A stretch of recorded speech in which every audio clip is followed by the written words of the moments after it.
I invite brother Muhammad Hanzala to deliver a speech on the topic of Holy Quran. Alaikum wa rahmatullahi wa barakatuh.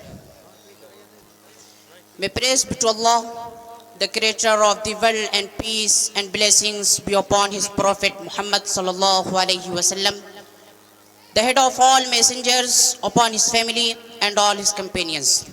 Respected President, honorable guests, dear teachers and dear friends. Today on this auspicious occasion, it is my pleasure to say some words on the topic of the Holy Quran. Allah says in the Holy Quran, Hudan linnasi wa bayyinatin min al-huda wal-furqan. Dear audience, Allah created mankind and wanted them to follow the right path, so that they prosper in this world and the world hereafter. For this purpose, He sent down many messengers and prophets to guide the mankind. To every prophet and messenger, He revealed books or divine notes.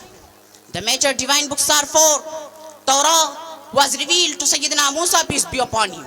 Zabur was revealed to Sayyidina Dawood, peace be upon him. Injil was revealed to Sayyidina Isa, peace be upon him. While the Quran was revealed to Sayyidina Muhammad, Allah bless him and give him peace. Dear audience, the Holy Quran is the divine book sent down by Allah to His last and final prophet Muhammad. Allah bless him and give him peace. It was revealed to him through the angel Sayyidina Jibreel, peace be upon him. Dear brothers, the Quran is an eternal and perpetual divine book on the surface of the earth. It will never accept any change and corruption. No one can produce a single verse like that of the Holy Quran. The Quran challenged the unbelievers that if they are in doubt about the Holy Quran being Allah's book, they should produce a chapter like that of the Holy Quran. But nobody could dare to accept this challenge till now. The Quran is the complete and best guide for living life and seeking Allah's pleasure. The teachings of the Quran are universal, addressing all people throughout the world regardless of their creed and color.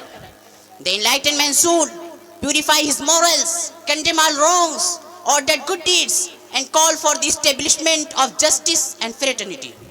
The Quran creates proper relations between man and Allah and man with man.